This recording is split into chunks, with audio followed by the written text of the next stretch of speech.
Okay, if I could have your attention real quick. We are going to bring up our guest speaker, Joel Tetzloff, Marine combat vet.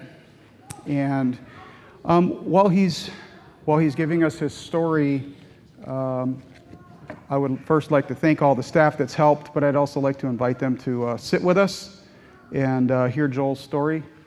And if you've not eaten as part of the staff, please grab something to eat. And if you're still hungry, there's plenty of food. So, would you come on up, Joel?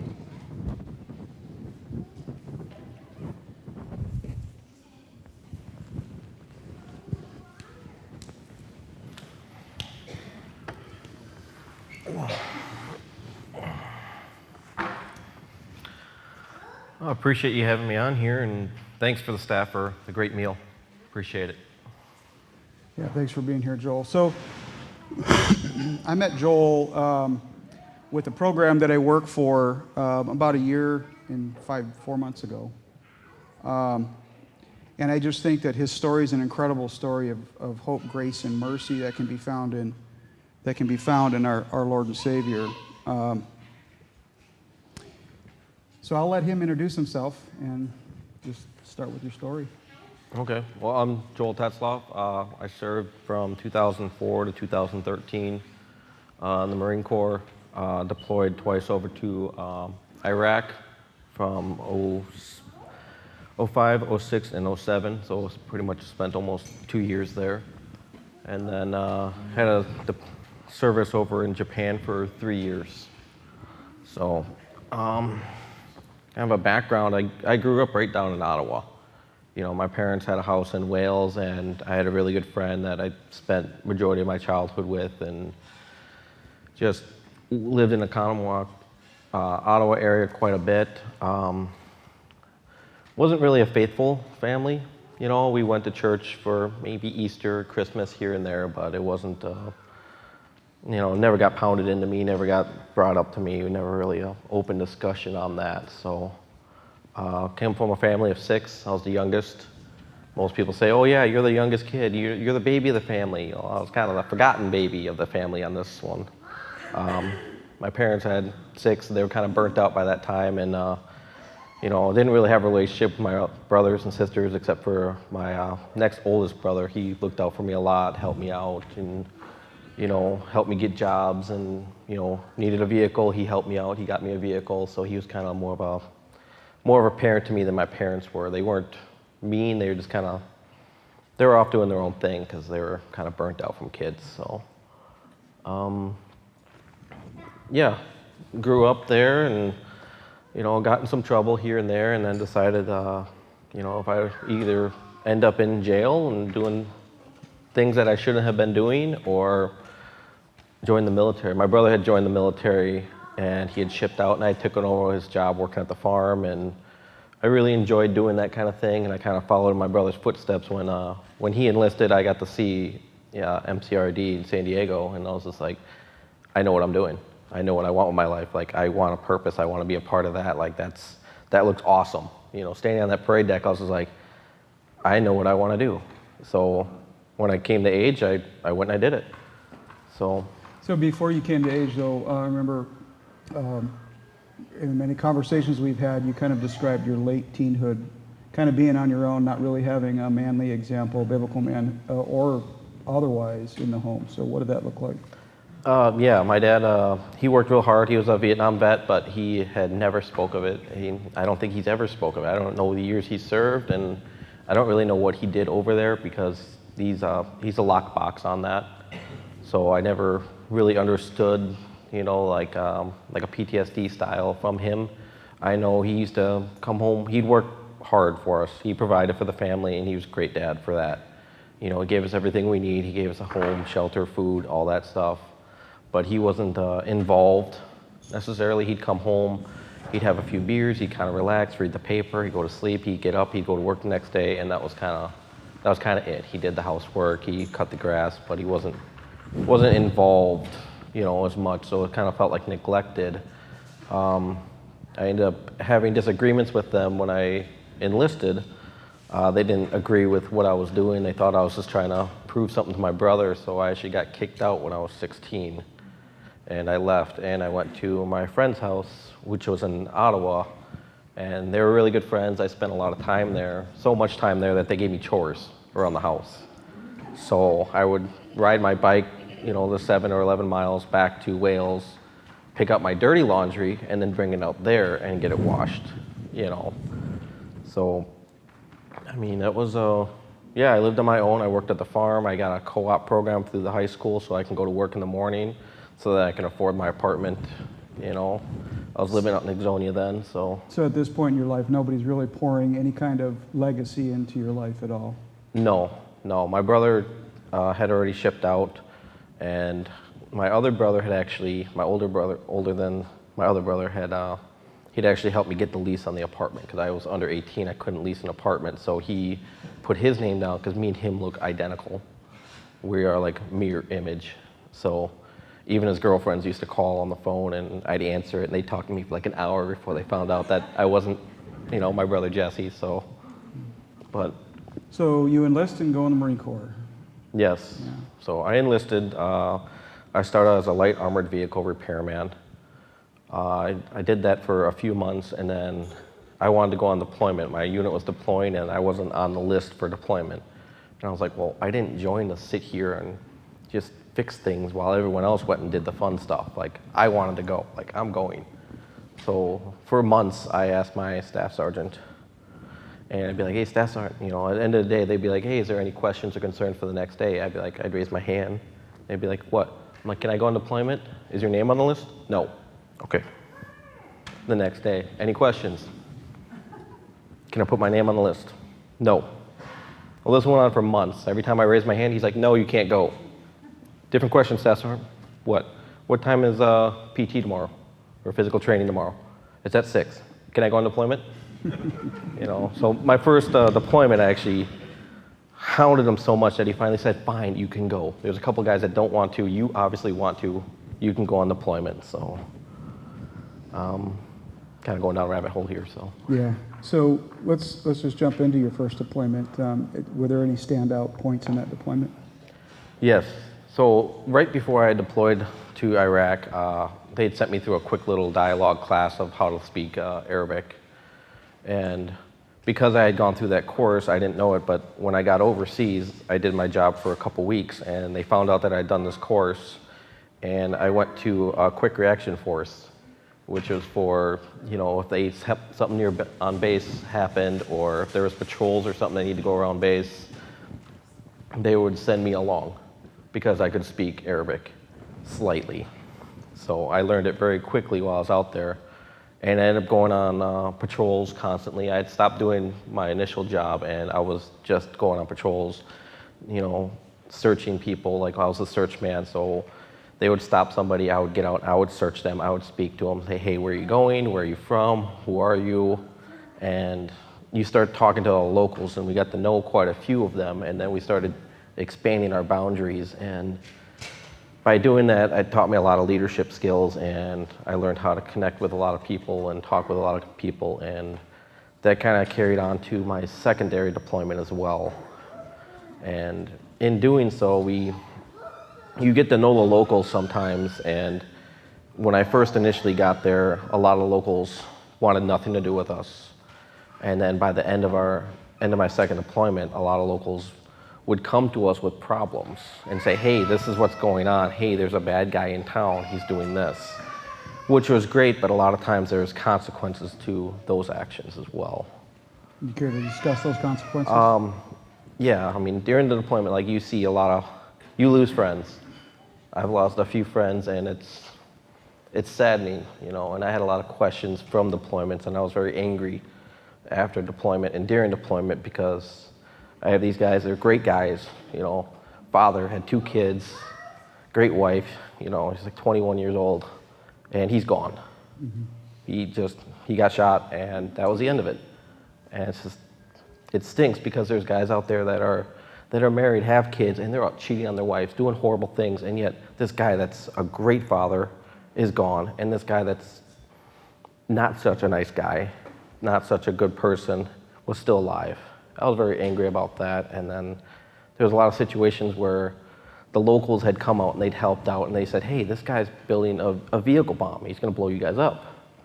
And they told us that, and we stopped it. So we didn't lose any lives. But then those people that told us that are now in the ditch beheaded. So it was very sad on a lot of moments like that, where it's just, it changes you a little bit, you know. It hardens your heart. Yeah. So after your deployments, you said something about Japan. Yes, after I got done with my deployments, initially my first enlistment was up. Me and my wife were going to get out. It was in 2008, and we got out. That was that recession, and it was very difficult to find a job. I didn't have college degrees or anything. A lot of my transcripts and things that I'd done overseas, or done in my military career didn't transfer over. So I was a glorified high school student with a lot of experience. And a lot of other guys got the jobs before me, so we ended up deciding, like, hey, you know what, like, we ended up re-enlisting. And then when I re-enlisted, my previous unit had deployed, but I had decided to get out. And when I re-enlisted, I came back and went to my old unit, even though they were deployed. And then that looked bad on me, because it looked like I was trying to avoid the deployment, which I was not. And they ended up sending me to, I ended up going to School of Infantry West, training young Marines how to operate vehicles and how to repair them and things. And then we got orders to Japan. I was supposed to go to MARSOC, and that was a Marine Special Operations group that I really was looking forward to, and then we got orders to Japan instead. So that kind of dropped my heart. And then while I was at SOI, I lost my brother as well. So. Care to talk about that? Yeah, me and him when I joined the service, we became really close. He was actually a recon scout sniper. So he had gone like the hardcore route, and I was kind of like, he told me when I joined, get a job. Don't come in here as just, machine gunner. Just get out, you have a job, a specialty, so you have something to fall back on when you decide to get out. You say you want to be in for your whole life, 20 years, but things change. So have something you can fall back on, some, sort of career, which I followed his advice on that. And me and him had built quite a bond together. We could share things during deployments, like the sadness that, you bury and you don't talk about because, you're a big, tough military guy.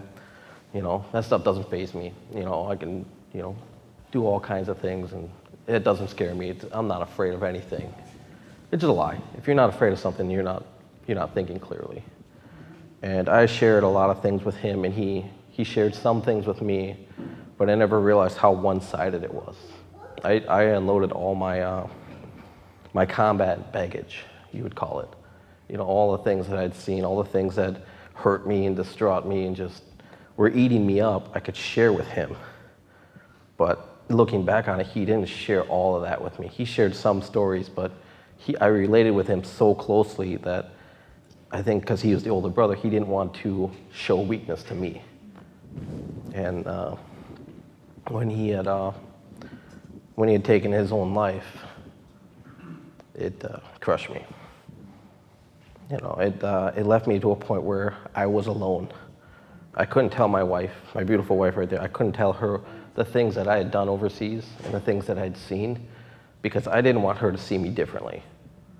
Like she sees me or knew what I did, then she would look at me differently and she would never be able to look at me the same. So I never shared those things with her. And those were the things I could share with my brother. And when he was gone, I realized I had no one else to talk to. I was on my own, and I had no one to share this stuff with, because I couldn't talk to the one that was closest to me, because I was afraid that she would never see me the same way and that she would reject me. Right. So it was, yeah, we had, get back on track here. So he had passed away, and then I had gotten orders to Japan, so we went to Japan. And we ended up having marital issues and some legal issues going on over there. And to be honest with you, I think a lot of it stemmed from my grief that I never shared for my brother. It hardened me up, and it closed me off to where I didn't speak to her and I didn't open up. Like, I was there, I was present, but I was a shell of a man. Like, I had no emotion. I was so numb to everything that I had closed myself off, and I've isolated myself to where I'll talk to people, I'll be friendly with them, but I'm never gonna fully open up again because I'm just gonna get hurt. So I went into almost this, fight or flight mode where it's like, I'm just gonna save it myself. I'm not gonna open up. I'm just gonna go through, I'll do the motions, I'll put on this happy face, this mask of I got it all together, but inside I was just lost, completely lost. So your personal life then after you got out of the Marine Corps, so you got out in 2013, right? And then, correct. I didn't meet you until 2020, summer of. Yes. So that's 7 years of isolating and not creating any legacy from our conversations. You want to talk about what family life looked like? What did life look like for you after you got out of the Marine Corps, up to the point that I met you? Well, to be honest, it's like anyone that gets out of the service or stops, doing their initial job. My job, I was a Marine, and when I left the Marine, I didn't know who I was anymore. I didn't know what to do. I was like, well, I don't know, like, I'm used to being in charge. I was a sergeant. I had my Marines below me, and I'm used to knowing what I have to do. I have orders. It's all written out. Like, all I gotta do is follow the program. Now I don't have a program. I'm on my own. I got my own free will to do whatever I want, and I don't know what to do. And it was difficult because I was so lost when I got done. So I would just, I found a job. I was like, okay, I'll be the breadwinner. The only role that I knew from my dad was provide for your family, and that's all I was doing. I was working a lot. I jumped around to a few different jobs. First job I went to, I was working 70 hours a week in the summer and 7 hours in the winter. So I ended up picking up additional jobs. Moved to another place, I was working quite a bit, and it was difficult because I was working second shift, and here I go I was away from my wife for 3 years straight. And I get out of the service, and what do? I'm gone 70 hours a week working. And then I'm working nights, so I'm seeing her for 15 minutes a day. So it was difficult for the first year or two after I got out because I wasn't building that relationship with my wife that I needed to.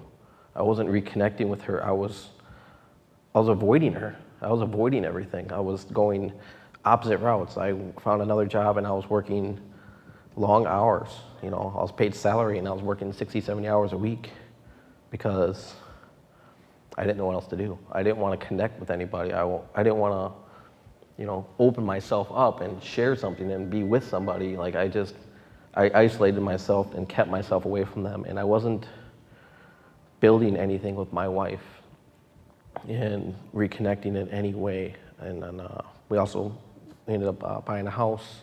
So I'm going through the thing, keeping up with the Joneses. Well, okay, we got a house, okay, we got a wife, and now we're gonna have kids, and had our first daughter. And after our first daughter, that's when a lot of the stuff from the military came back to me because of some of the things that I'd done. Some of it had involved children. And when we never really realized the connection with children until you have your own. You don't know what it's like to be a dad until you're a dad or a mom. And when that happened, it kind of did like a click, and I became very protective. Like I don't know how to explain that. I was hypersensitive to everything. Like I was afraid of, fireworks going off. I would get anxious. I would get, anxious and just constantly be over vigilant about everything. And we had our second child, and it kind of set me on a downward spiral of things that I hadn't dealt with that came to the surface when we had the kids, and kind of went down the wrong path. I was unfaithful to my wife when I was in Japan as well. Since my brother left, passed away and took his own life, I really went downhill. After I got out of the service, I was isolating myself. Just ask you, hit a hard pause on isolation. So something you and I have talked about at length is the toxicity that comes with isolation, and our greatest sins being committed in isolation or as a result of our isolation. what were you doing to isolate? Like, clearly, the story that you're giving us now is you're not creating any type of legacy in your home. Yeah, I would agree. I wasn't providing for the kids. I was actually doing the opposite for my kids. One of the reasons why I'm up here, I'll start to share with you, is I'd gone on such a bad downward spiral when I got separated from my wife in Japan. I hung out with the wrong people. I was drinking. I had, had an affair, and then after I'd gotten out, I didn't really change my path too much.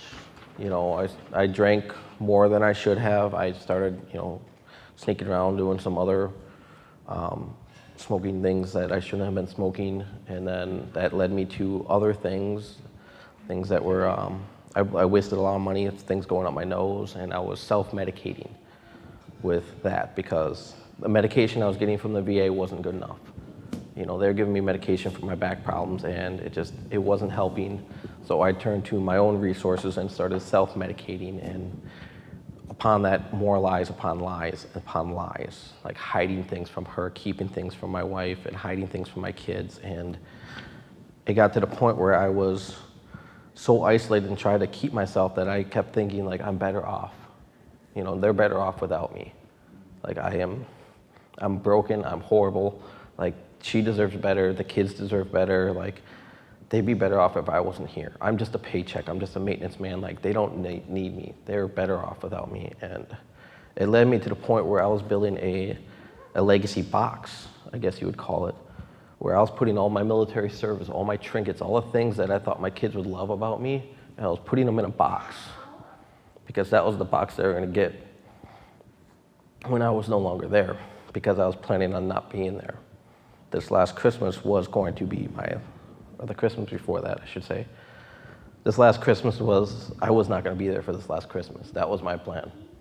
I was going to take my own life, and I was going to end it. And I had my box for my kids, and that was going to be my legacy. Like, here you go, kids. Here's a box of Dad. This is everything I've done in my life, and this is all the stuff that I was proud of. And this is what I was going to leave them with.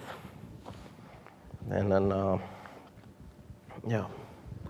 So in June of 2020, when I met you, your countenance was of that of a defeated man.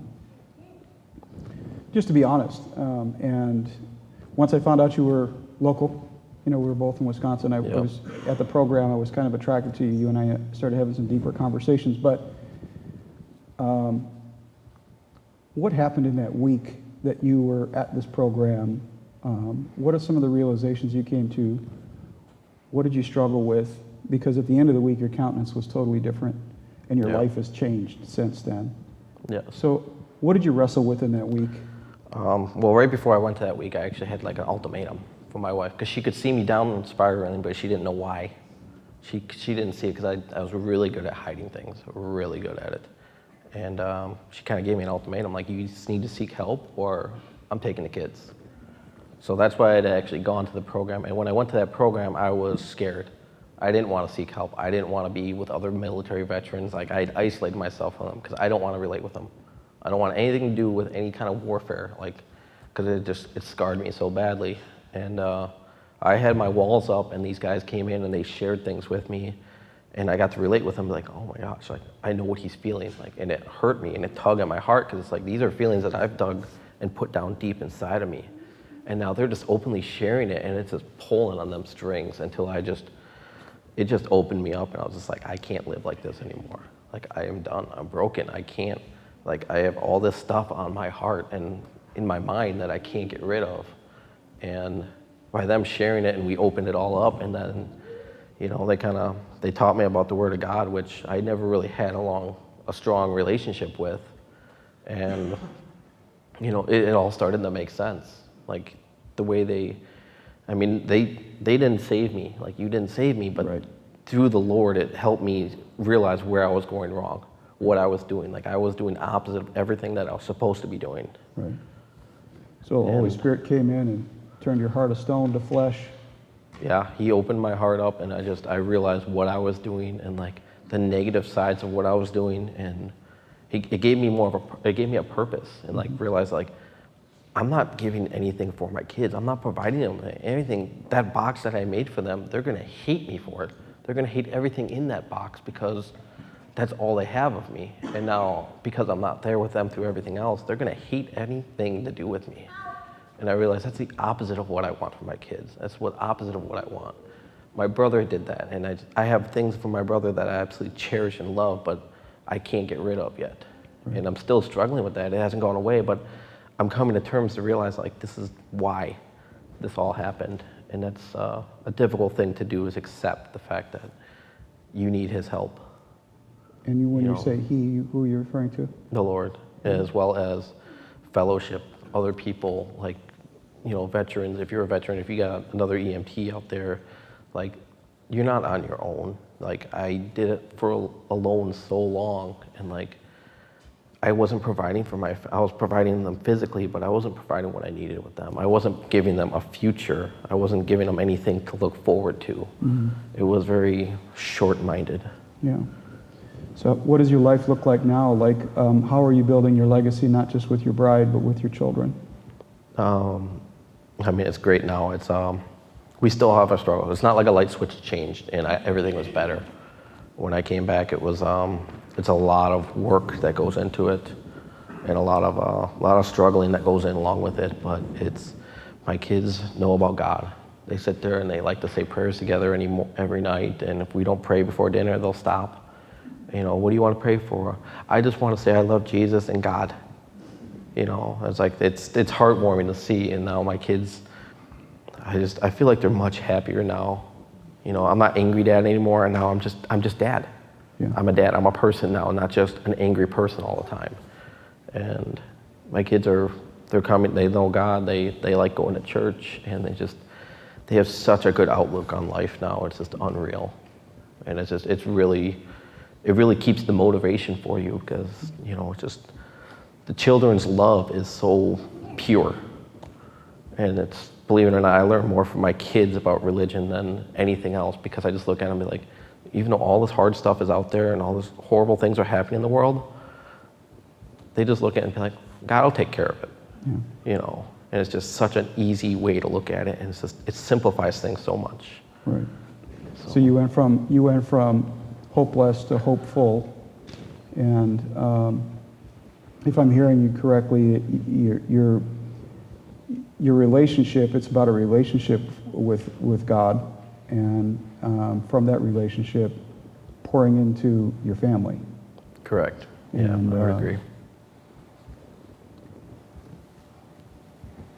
So I guess I would ask you now, what in your journey from where you were to where you are now,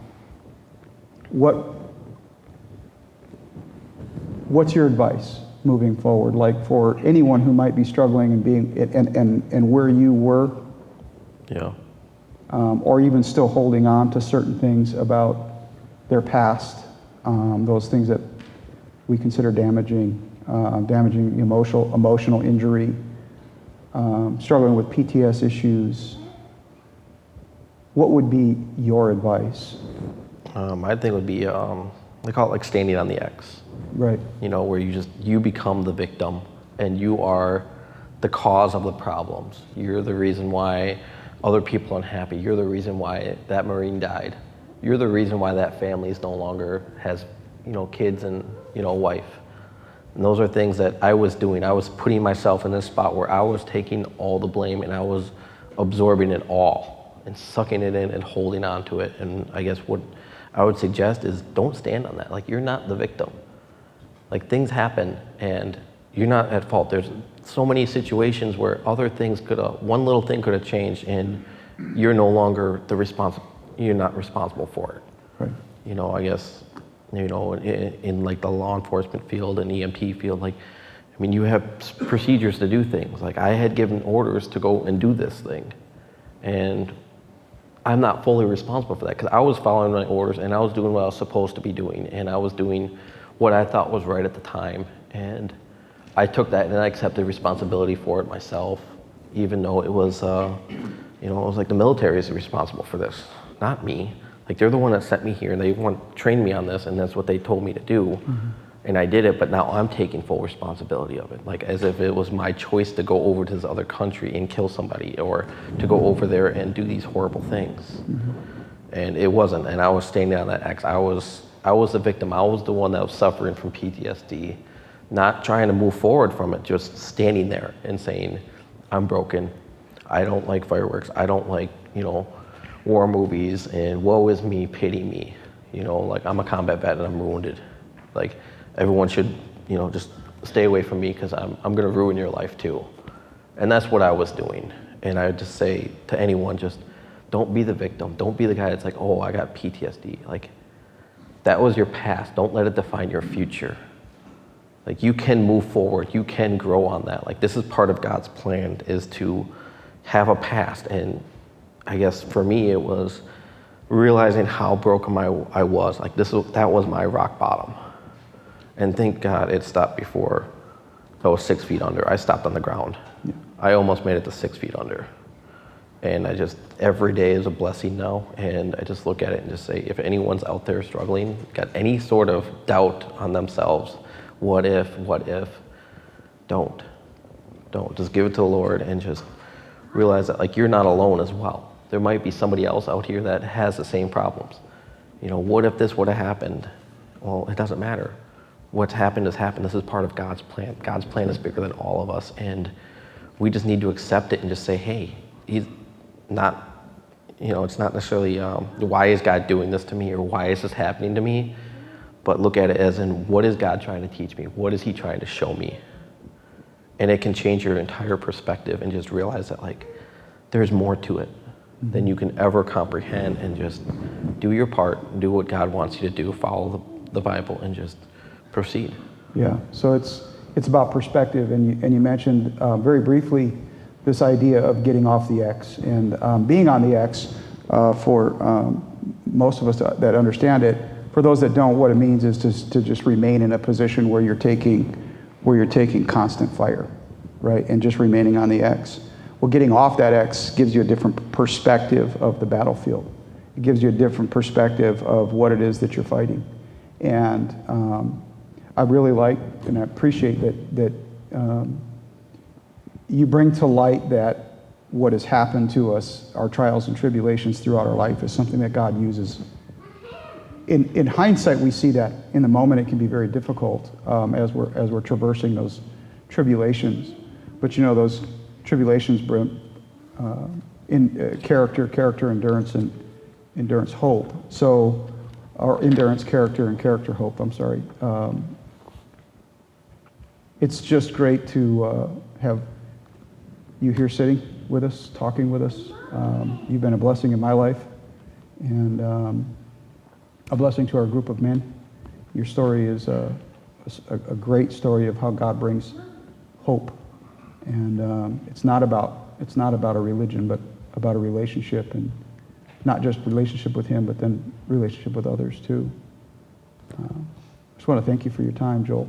I appreciate everyone being out here and listening. I hope this story helps somebody, anybody. Just if you know somebody that needs help, reach out to them. Just talk to them. It's not hard. It's so easy to isolate and push people away and say, I'm good, I'm good. If you know they're not good, then just reach out. Be that jerk that just bombards them with love. And hopefully they turn around and, you could save someone's life. It's just, I can't credit John for saving my life. He definitely helped translate a lot of things that I could not understand. And, God worked through him to show me what I need to do. And this is just a new chapter of my life now instead of the final chapter. And I get to share it with my kids, and not just, my legacy is not necessarily for my kids though. It's for my children's children. As they say in the book, like it's not just about me and my immediate family, it's about future generations that I'm trying to provide and change the lives for. Yeah, absolutely. I mean, this idea of legacy is, I've heard it said this way, and I really like it. I like this perspective of legacy, that it's a garden that we plant that we never see come to fruition. And it goes on for generations. You're absolutely right. Yeah, because if I had done what I had done, then my wife's life would have been ruined, and both my children's lives would have been ruined, and they would have had many more issues growing up, and who knows, they might have been with an abusive person when they got older and they got married. They might stick with an abusive person, and then the cycle would have continued. And it's just, I'm very grateful that things have changed for the better. And don't get me wrong, I still have bad days, just like everybody, but you know, it's a matter of coming back to the positive perspective and moving forward. It's a choice that you have to make daily. Yeah, absolutely agree. So, Well, thank you for your time, Joel. I appreciate it.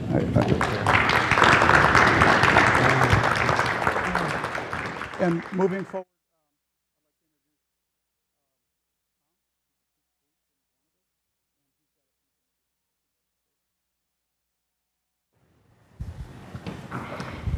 I don't know if I have a few things to say. I don't want to follow that. That was powerful stuff. So, Joel, thank you. And I've heard a lot of banter between interdisciplines. You know, the military guys like to beat each other up. So, for law enforcement, it's fire. I really wished I would have followed a firefighter instead, because that would have been a lower bar to follow. So, for you firefighters, I apologize. I am outnumbered today, so I should be careful. So, thank you all for being here. We're happy that you chose to spend your Saturday morning with us. And I just want to say that you all are my people, my kind of people. There's nothing that I appreciate more than hanging out with people who are like-minded and have the similar interests and the same kind of makeup in their DNA, and that's what we are. We've all served. Service is the fabric that binds us together. There are bonds that exist between us that are unspoken and unseen, but bonds that exist nonetheless. I often tell people that if they don't have a law enforcement officer as a friend, they should find one. They're great friends to have. They'll go to the mat for you. Their life is defined by service. They always want to help. They're great people. It's part of their identity. But I say that because I'm in law enforcement, but we could say that about each other in the different disciplines that we're a part of, because we're very similar in that nature, and everyone should have one of us as a friend. Regardless of your area of service, fire, military, law enforcement, we're all people who understand sacrifice and the service to others. So I thank you for your service, and I want to thank Joel once again for sharing. Just a little bit of biography for those who don't know me. I am Tom Czarnecki. I've been in law enforcement for over 26 years. Prior to that, I volunteered as a firefighter. I was also a lifeguard prior to that. And I say that to tell you that my whole working life has been defined by service and protecting others. And so it's something that's been part of me forever. I'm currently chief of police in the town of Mukwonago. I served as the chief for 11 and a half years so far. Prior to that, I served as a lieutenant, a sergeant, a patrol officer, and an undercover narcotics officer. I worked for a university police department, a sheriff's department, and now a municipal police department. During my time in law enforcement, I've bought almost every kind of drug there is while I was working undercover. I would spend 40 hours a week in a bar or in a drug house, and I established relationships for over a year with drug dealers. It was quite an interesting time of life. I've been threatened, I've been put on hit lists, I've been in many pursuits in cars and on foot. I've fought and arrested countless people for almost every type of crime, and sometimes I wish that when I started my career, cops would have followed me around, because there's some great stories. Like one time I got to arrest a guy that I was chasing in a foot pursuit, and I got to do the old movie-style Superman tackle and take him down. It was quite impressive, but there was no one there to see it, so it didn't really matter, I guess. But I've been to suicides, fatal car crashes, sudden deaths, car fires, house fires, tornado aftermaths, drownings, infant deaths, domestic batteries, sexual assaults, child abuse, attempted homicides, and too many autopsies. I've hired and fired, witnessed marriages, children born, divorces, deaths of parents, and children of fellow officers. I've been named in 4 lawsuits. I've been the subject of a federal grand jury proceeding. I've been the subject of a local inquest and accused of murder. I've spent more than 6 years of my career involved in lawsuits. I don't say that to be arrogant or braggadocious in any way. I say it because it brings credibility for those who've walked a similar path and those who will follow in that path. I can tell you that my faith in God and the support of other faithful Christians has been a significant part of how I've coped with all the negativity and human destruction that I've been exposed to. I saw this week, actually, that cops and firefighters are more likely to die of suicide than in the line of duty. And EMS are 1.5 times more likely to die by suicide than the general public. I don't have any current statistics for military, but unfortunately, I personally have been to too many suicides of people who have served in the military. It hasn't all been dark and stormy, even though I've painted such a lovely picture. I've met countless lifelong friends, counseled hundreds of broken people, witnessed acts of kindness that have changed lives forever. I've prayed and witnessed with people, shared tears and sorrows, talked people out of suicide, performed CPR dozens of times, and even met and been thanked by some of the survivors. In one case, I was involved in a pursuit of a suicidal man who had eventually gotten to where he was going to go, and he fled on foot, and we chased him, and he ran into a house, and he came out and confronted us with a gun. And there was myself and another officer there, and as we're getting ready to squeeze the triggers and take this guy out, at the last minute, we ended up calling an audible and fighting with him and gaining control of him and the weapon. And it was a very dramatic scene, and his family was there to witness it because he was fleeing to his house, so they were all there. And shortly after the arrest, I mean, they were grateful he hadn't killed himself because they knew that that's what he was trying to do. We ended up, another officer and I, being able to sit around their table and pray with them only moments after the arrest. The stories like that could go on for days, and I'd like to tell them, but today we're here to focus on legacy. The discussion cards on your table asked about someone who'd left a good legacy and a bad legacy. Now, I know a lot of conversation took place and you might not have gotten to the cards, but think in your heads. We can all think of examples of those people in our lives who've left either a good or bad legacy. Prior to being named Chief of Police, I started to contemplate the thought of my mark on the department and my community. My legacy became something that I was keenly aware of and focused on. I dreamed of the parades and the children that would be named after me after my career was over, because I was going to be so awesome. But it's humorous now for me to look back over a dozen years ago and think of how silly that really was and how arrogant and narcissistic it was. In those moments, God has a way of humbling people, and I was definitely humbled. Not that leaving a good legacy is bad, it's just my motivation for that was bad in that moment. It was all about self-glorification. I no longer seek to leave a giant mark on the world. Now I seek to leave a mark on individuals that God places in front of me and allows me to meet through the position that I have. I desire to leave an eternal mark, even if it's only for one person. Let me tell you about somebody who did that for me. Someone whose legacy was intertwined with mine. Before my journey of service started, my path was already on a collision course with this man. He had gone before me, walking a similar path. His legacy of service was going to impact me. His name is Joe. When I was in high school, Joe was already a police officer in Cudahy. Joe was a leader of an explorer group, and for those who don't know what an explorer group is, it's actually run by the Boy Scouts of America, and it's for girls and boys, and they connect you with someone of a discipline that you're interested in, and in my case it was law enforcement, and you get to spend time with that person in their job doing what they do. It's a great program. But before I got to experience that, I met Joe through my cousin, because Joe was my cousin's Sunday school teacher. He was a man of strong faith. I wasn't thinking of law enforcement at the time, but Joe was a pretty cool guy. He was confident and funny, fearless and tough. There was something about Joe that drew me in. I wanted to be like Joe. Joe was the first one who said to me that I should consider a job in law enforcement. He encouraged me to come and check out the Explorer meetings, which I did. He showed me how to navigate the path. He proved that you could be a man of God and also be a cool, tough guy. He was shaping his legacy, and he was shaping mine at the same time. I am part of his legacy. Many people have shaped who I have become. Some of those people are in this room and in this church. And because of their influence, I have been able to leave a positive mark on others. Trust me, I am far from perfect. My family's here, they'll tell you that. I lash out and I get angry. I get broken down in hard times and difficult situations. but others have come around me to support me through the tough times.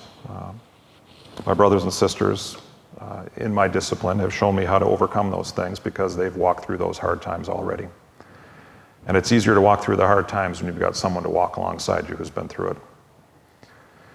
When I was working through what to say today, with legacy being the topic, jumped online and did a lot of looking at the word legacy and different definitions and just trying to encourage the mind to do something with it.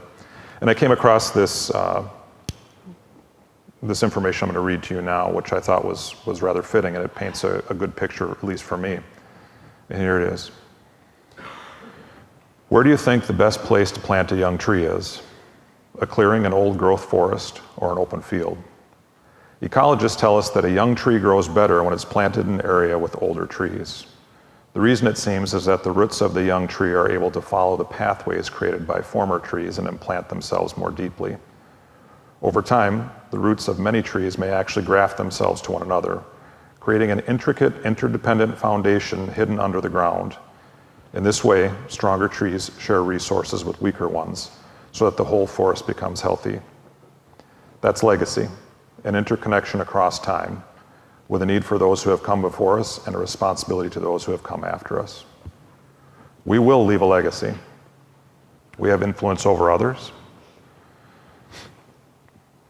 We desire to serve, even when we're no longer required to officially serve. We desire community, community with other like-minded individuals, community with purpose. We have all served as part of a team, a band of brothers. One of the desires of faithful Centurions is to create a community of support for each other, as was explained earlier. We understand each other in a way that only we can. Some of us have needs right now. Regardless, we can all serve. Allowing our roots to collectively grow deeper and healthier, join with us to graft together and develop a strong interdependent root system that allows us all to be healthier.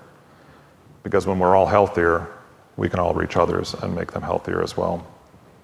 With that, thank you once again for your service, and thank you for your service to come.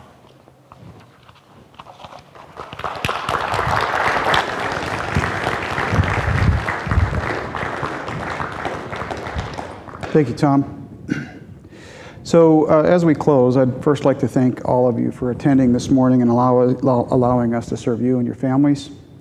Second, I'd like to thank Pastor Ron for his encouragement and his leadership in even making this possible. Next, and if you would please stand up. I'm trying to see if everybody's in the room.